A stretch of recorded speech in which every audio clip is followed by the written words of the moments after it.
Hello，大家好，歡迎大家嚟到天匯財經頻道。今日我哋睇下用 PowerTicker 分析系統可以幫助我哋發現邊一啲市場嘅一個潛在嘅交易機會。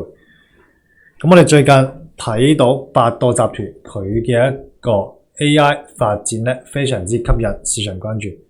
咁包括咧佢簽署咗多個大型嘅 AI 合作客戶，咁喺 AI 雲端收入嘅一個市場份額同埋大客戶嘅滲透率方面咧，都獲評為關鍵企業以及佢嘅一個昆侖晶片嘅一個發展咧，都係非常之引人注目。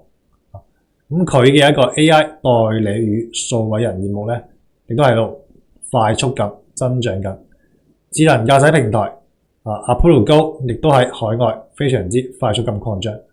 咁目前咧，大行咧亦都係將佢嘅一個目標價咧提高到152港元。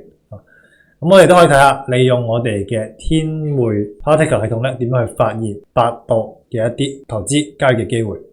咁首先我哋可以見到嘅咧就係咧，選股策略空中交易咧係喺呢一個位置咧觸發咗。咁同時我哋嘅天匯指標短中共振指標咧，亦都係喺呢一個位置咧係有一個嘅觸發。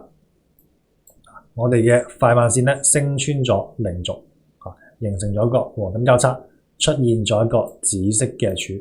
咁呢個位置咧都可以作為我哋嘅一個買入嘅信號。結合翻我哋嘅一個空中交易策略咧，後續百度集團咧都係喺呢一個位置咧勁升到135蚊最高。